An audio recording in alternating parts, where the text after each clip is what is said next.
Grup sosialitanya begitu ramai dengan pertanyaan-pertanyaan yang sama. Pertanyaan yang mengarah pada apakah benar rumah tangga Jihan akan berakhir. Jika dipikirkan, untuk apa mereka ingin tahu masalah kehidupan orang lain? Bukankah kita punya kehidupan masing-masing? Itulah manusia.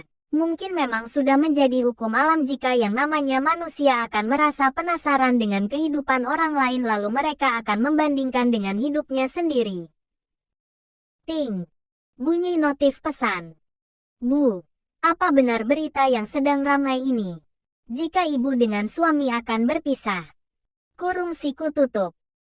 Seketika Jihan langsung mematikan handphonenya. Lalu ia beranjak hendak pergi dari sana. Belakang gedung kantor. Sepertinya ia sama sekali tidak punya muka untuk berhadapan dengan mereka. Ia tak tahu lagi harus berkata apa. Jujur atau tetap berbohong. Jujur artinya ia akan semakin terlihat gagal. Jika berbohong pun ia tetap akan dicap sebagai pembohong, apalagi jika Danu membongkar semuanya. Aku harus pergi dari sini. Aku rasanya tidak sanggup menampakkan wajahku. Petik 2. Langkah Jihan begitu gontai. Ia berjalan tapi serasa tak menapaki tanah. Ia tidak tahu harus menyikapi seperti apa pertanyaan orang-orang tentang dirinya. Ia belum sanggup, sungguh. Jihan pergi dengan sembunyi-sembunyi. Matanya ia tajamkan melihat ke sekeliling, takut ada orang yang memergokinya pergi. Sungguh tingkah Jihan seperti seorang buronan yang tengah bersembunyi dari kejaran orang-orang. Saat dirasa aman, Jihan langsung berlari ke arah jalan. Bahkan sepatu heelsnya sengaja ia lepas agar memudahkannya berlari. Taksi. Seru Jihan memberhentikan taksi yang lewat. Taksi pun berhenti. Jihan segera mungkin masuk dan memerintahkan supir taksi untuk segera jalan. Setelah berada di dalam taksi, Jihan menoleh ke belakang melihat kembali keadaan apakah ada yang melihat dirinya kabur atau tidak. Jihan bernapas lega, sebab tak ada yang melihat dirinya kabur. Ia bolos kerja demi menghindari pertanyaan-pertanyaan para karyawan tentang kebenaran berita retaknya rumah tangga Jihan. Aku tidak akan menginjakkan kakiku ke kantor itu lagi. Biarkan saja aku kehilangan pekerjaan ini daripada aku harus menanggung malu. Gumam Jihan. Handphone yang tadi ia matikan langsung diambil lagi. Lalu ia mengeluarkan SIM card yang ada di handphone miliknya itu dan membuangnya. Jihan sudah tidak mau lagi berurusan dengan orang-orang Moreno Corp. Ia akan memutuskan kontak. Ia akan berpura-pura tak pernah mengenal mereka. Di dalam taksi Jihan hanya bisa menangis dan menangis. Membuat supir taksi keheranan melihat kostumernya menangis. Tapi, Jihan tidak peduli. Jika dipikir apa yang membuat Jihan menangis. Sedih karena rumah tangganya yang memang sudah ada di ambang kehancuran. Atau sedih karena semua orang tahu jika rumah tangganya hancur dan suaminya sudah memiliki istri lagi. Ya, jawabnya hanya satu. Ia menangis karena apa yang selama ini ia sembunyikan muncul dan diketahui orang. Bukankah wanita perfeksionis ini paling anti terlihat menyedihkan? Bukankah wanita perfeksionis ini paling anti yang namanya kegagalan? Ya, itulah yang membuat dirinya menangis. Ia merasa gagal. Ia merasa tak percaya diri. Ia juga paling takut kehilangan dan selalu ingin semua yang dia inginkan berjalan dengan lancar. Dia rela berbohong. Rela menjadi orang lain bahkan demi mempertahankan julukannya The Perfect Woman. Ia rela menghabiskan uang hanya untuk membiayai geng sosialitanya. Miris bukan? Dan kini apa yang selama ini ia sembunyikan?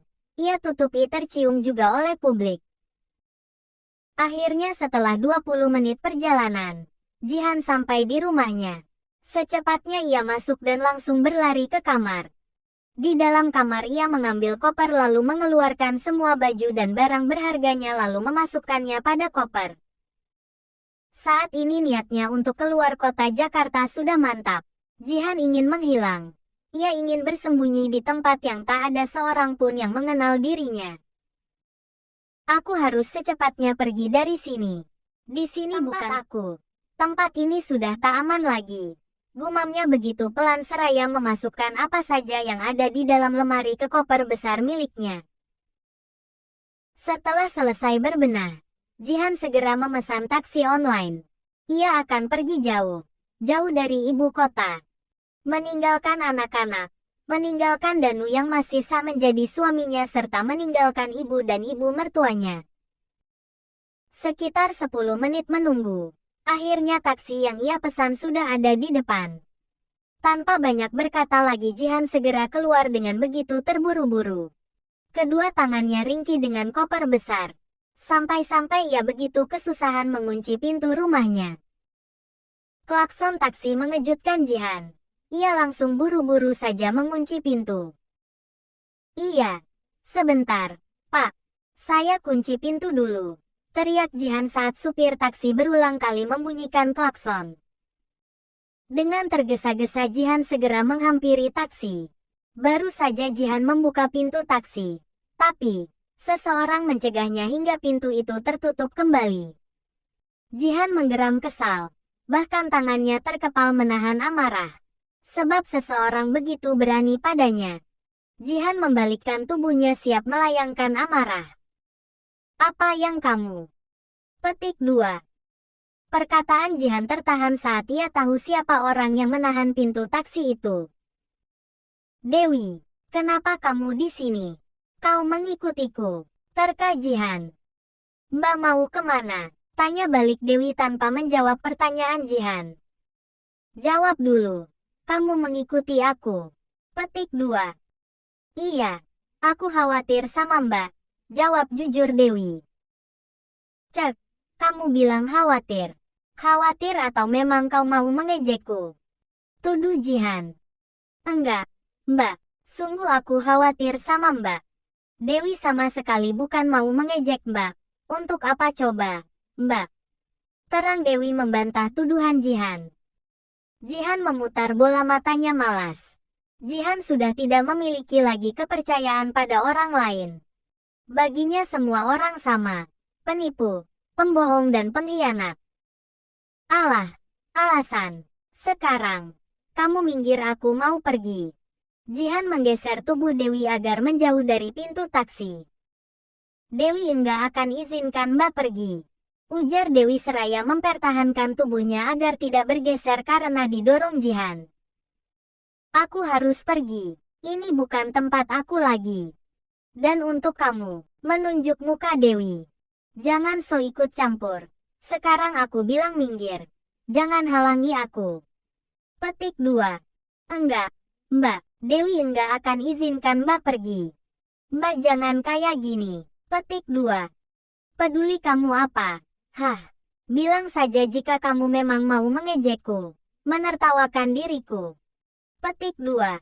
Mbak. Petik 2. Seketika Jihan langsung menangis. Ia tertunduk lesu. Kedua telapak tangannya ia simpan di wajahnya ia terisak. Dewi membiarkan Jihan menangis. Lalu Dewi meminta maaf pada supir taksi karena tidak jadi order. Sebagai gantinya Dewi tetap memberikan uang sebagai tanda permintaan maaf. Lama membiarkan Jihan menangis Dewi pun mulai angkat bicara. Kenapa dengan Mbak? Kenapa Mbak mau pergi? Petik 2. Dengan masih terisak Jihan menimpali perkataan Dewi. Aku malu. Mereka pasti menertawakan aku. Menjadikan aku bahan gosip. Seorang wanita sekelas Jihan akan diceraikan suaminya dan suaminya sudah memiliki istri lagi. Mau ditaruh di mana wajahku? Aku malu. Petik 2. Untuk apa malu? Mbak, keretakan dalam rumah tangga bukanlah aib. Setiap orang punya masalah. Jadi, Mbak jangan merasa jika hanya Mbak saja yang mengalami. Masih banyak di luar sana yang sama-sama memiliki masalah rumah tangga. Petik 2. Jihan menatap Dewi penuh kebencian. Sebaiknya kau diam. Petik 2. Sudah aku katakan berulang kali. Kamu bukan aku dan kamu tidak akan tahu bagaimana rasanya menjadi seperti Mbak. Jika saja Mbak mau menghadapi setiap masalah, bukan malah lari. Dewi yakin Mbak bisa mengatasi semua ini. Petik 2. Hati Jihan sekarang sudah keras. Dia terlalu menanamkan sikap perfeksionis. Jadi, nasihat dari siapapun tidak akan mempengaruhi selain dirinya sendiri yang sadar dan mau berubah.